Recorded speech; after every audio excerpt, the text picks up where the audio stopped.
let's review what happened, right? Bill Barr is being questioned by the Senate yesterday.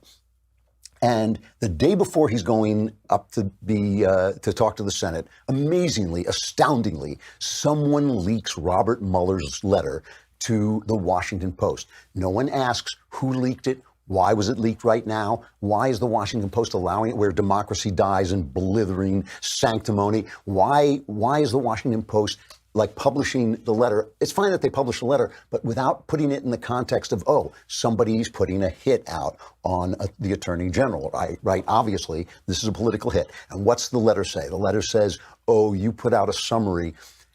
Barr asked Mueller if he wanted to look at his summary before he sent it out, and Mueller said no. And then he gets this kind of whiny letter saying, well, the media took this out of context, and it didn't really have the feeling of my report, of my 19-page preface to my report.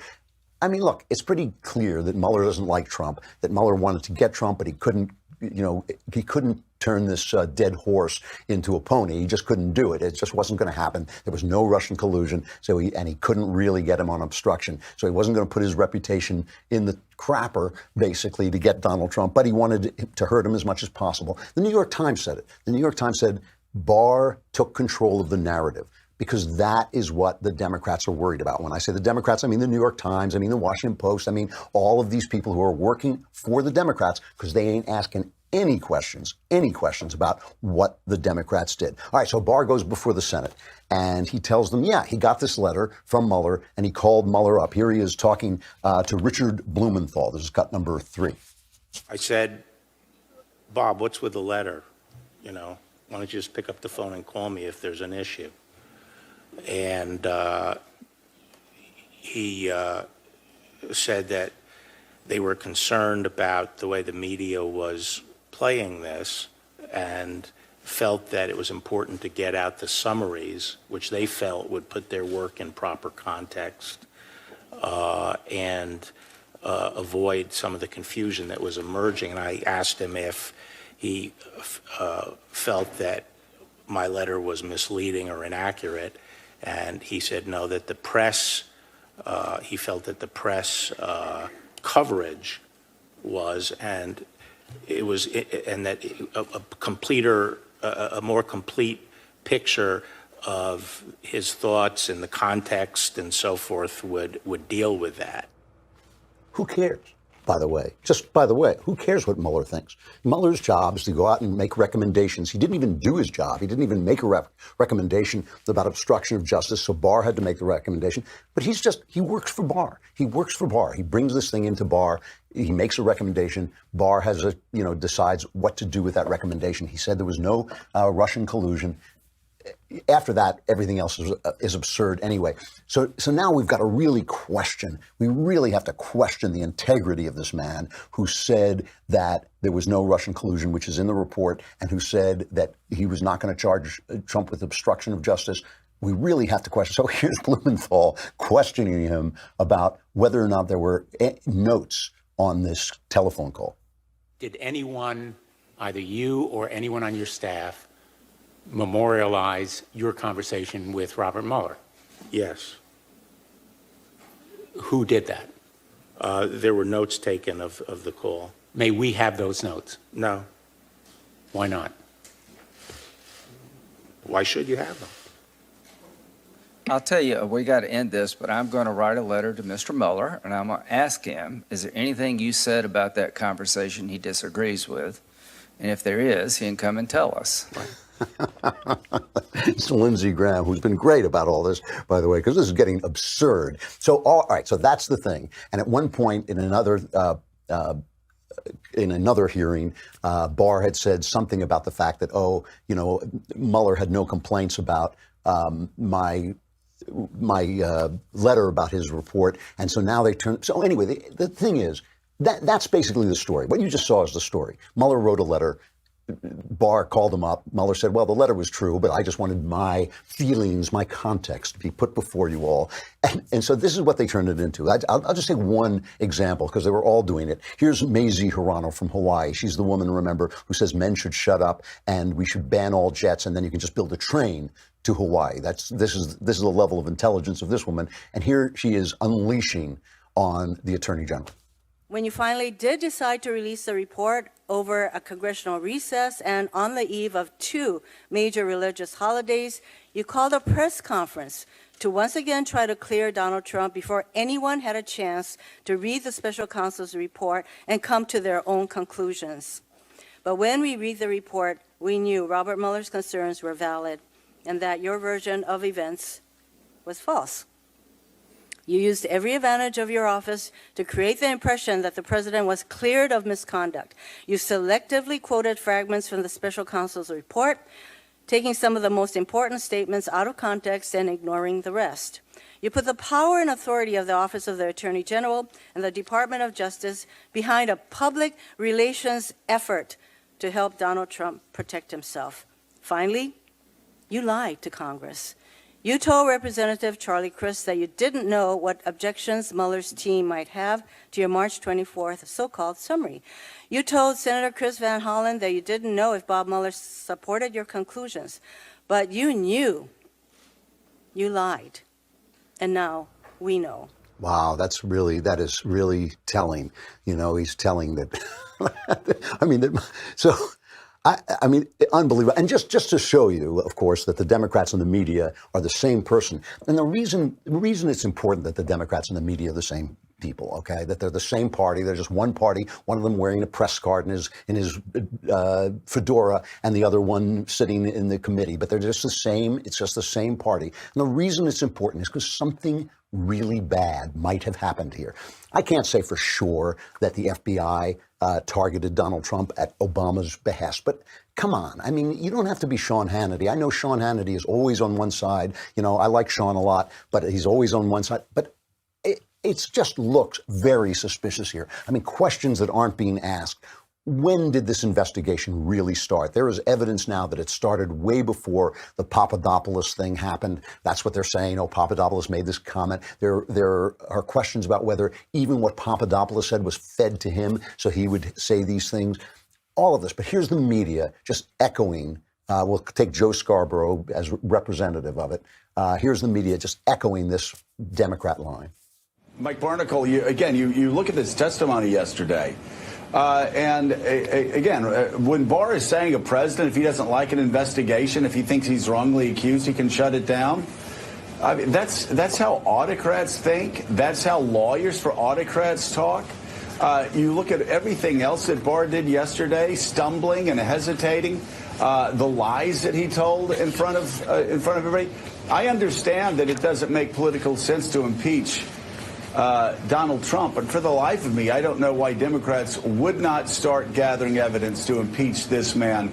He is actually as dangerous in the position of Attorney General as Donald Trump is as President of the United States, and he's unfit and unworthy to be there. And if you ask any judge these questions, they would not answer them the way that Donald Trump's defense lawyer did, Barr. Barr is not an Attorney General of the United States. He is Donald Trump's defense attorney. He's his lackey. He's his stooge. So we start out with the charge that Donald Trump committed treason by selling us out to Putin. That's what we start with. Now we're down to, oh, they sent you a letter. Mueller sent you a letter complaining about something. You had a phone call with him and you didn't mention. I mean, that's what, by the time we're finished, it's like you're wearing brown shoes with white socks. You know, you've got to be thrown out of office. The charges have gotten smaller and smaller and smaller and more trivial. And all it is this constant attempt to keep us from saying, hold on. You spied on the opposition party's campaign? What was your reasoning for this? Let's take a look at this thing, spying, for a minute. I just got to play you this. Here is the way that they have reacted to spying. The media has reacted to spying ever since Barr used the term that somebody spied on the campaign. Here's cut number 8. But if you're the sitting attorney general and you've actually sat as the country's attorney general before, you don't mix up the word spying. This is, of course, loaded language, to use language like spying. Spying is a loaded word. It's only used to refer to what foreign governments do to us, for example, when you're trying to stop spies, stop foreign threats. Okay, evil Barr using the word spying. Here is how the media, and this is from our guys at Newsbusters' indispensable site, here is how the media talked about this before Barr brought it up.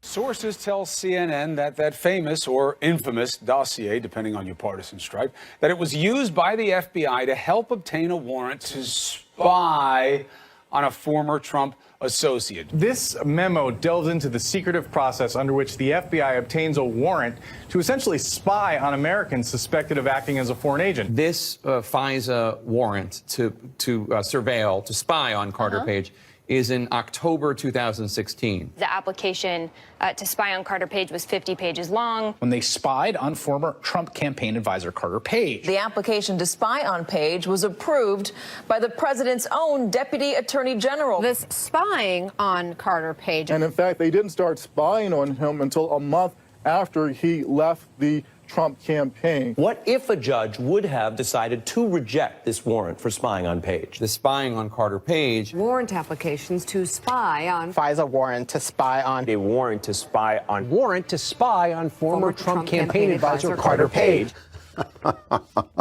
So it wasn't so bad until here's what changed everything. Okay, here's what has changed everything. Lindsey Graham 2.0, the terrific Lindsey Graham, who has emerged, to be honest, ever since the death of his pal John McCain, this fighting Lindsey Graham that I really enjoy. Here's the way that he concluded this hearing. He said, this thing is over, we're done, the Russian investigation is done. But not everything is done. This is cut number 5. We're going to, in a bipartisan way, I hope, deal with Russia. But when the Mueller report is put to bed, and it soon will be, this committee is going to look long and hard at how this all started.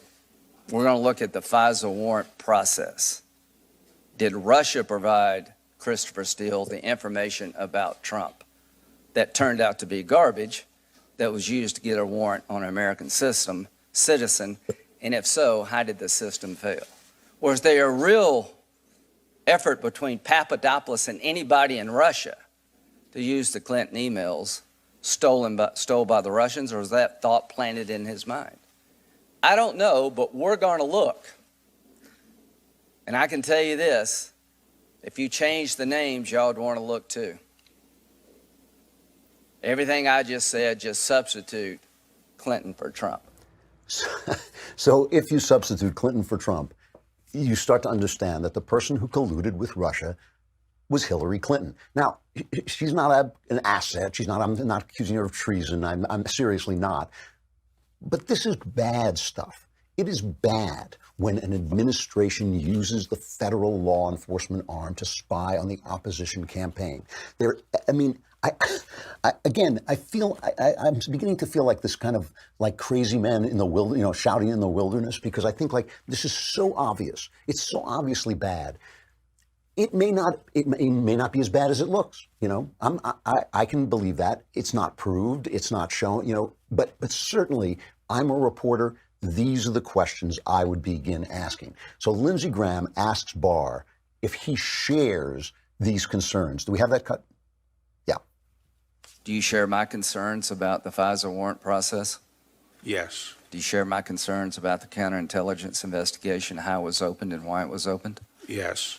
Do you share my concerns that the lack of professionalism in the Clinton email investigation is something we should all look at? Yes.